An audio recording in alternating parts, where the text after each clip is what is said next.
How many of you feel like social media is taking over your life, and not in a good way? On average, a teen spends around 9 hours a day online, according to Common Sense Media. I'm not gonna lie, I tend to spend way too much time on my phone each day, but my screen time is a huge factor causing me to make this speech. I would like to promote and normalize low screen time usage to effectively maintain proper health without the degradation of the media.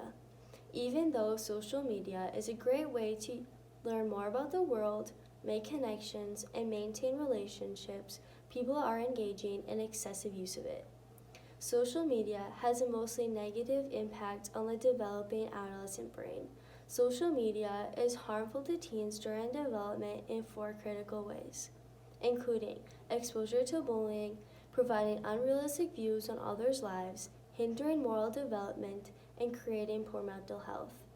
Now, let's begin by identifying the effects of cyberbullying. The first negative effect of social media is the exposure to bullying.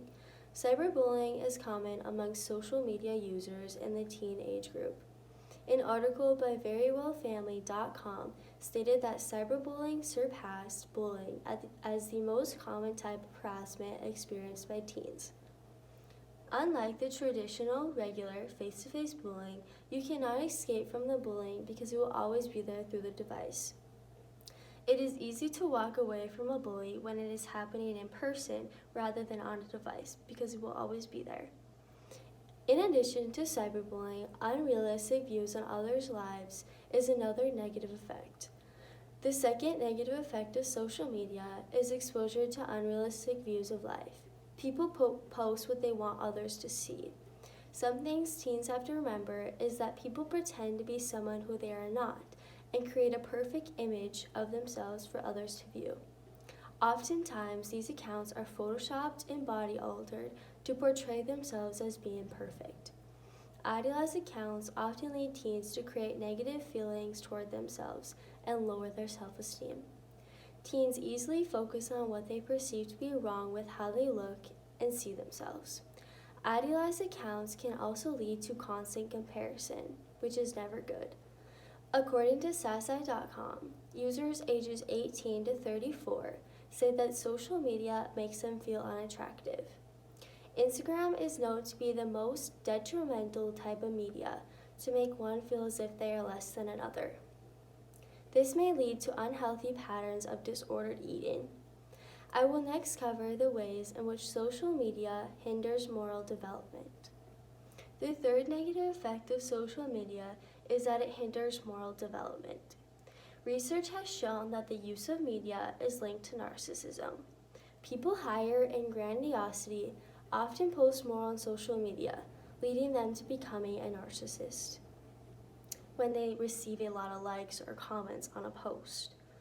For example, when one posts a picture on Instagram and gets a lot of likes on it, it is likely they will keep posting to boost their confidence and build up an unhealthy amount of self-esteem. Some social media users abuse the purpose by setting poor examples of holding proper morals. This can influence teen users who are still developing proper morals to judge others, be disloyal, or treat others badly. BBC.com says that 55% of teen social media users strongly agree that it hinders their moral development. My fourth point covers the lack of proper mental health.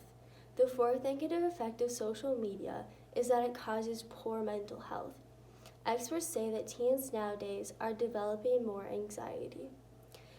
The more you use social media, the more people experience the fear of missing out, which is also known as FOMO, which can result in feelings of isolation or more severely, anxiety. According to NWPC.com, recent studies show that teens who use 5 hours or more on social media a day were 70% more likely to have troubles falling asleep and get less sleep. Blue light interferes with melatonin production or even increases FOMO, which then leads to anxiety. Experts also say that social media increases depression and loneliness. The less you use social media, the less depressed you will feel. Social media use can create troubles balancing out real-world relationships and virtual relationships, resulting in loneliness or even worse, depression. Turning to social media to distract oneself when feeling bored, stressed, or lonely is never a healthy option. People need to open themselves up to healthier ways to manage their moods. All things considered, I hope all listeners put their new knowledge to use after analyzing the ways in which social media can negatively affect adolescent development. After analyzing the four main points, one can see that all of them contribute to the degradation of the developing adolescent brain. Adolescent development is a crucial time in one's life as it influences their future and adulthood. It is an important period of rapid development that is being degraded by the harm of social media.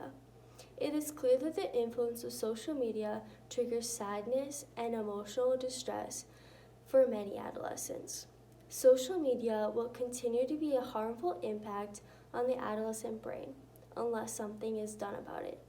It is not too late for us to turn off the notifications and multiple apps running on our smartphones. In fact, it may do us all some good.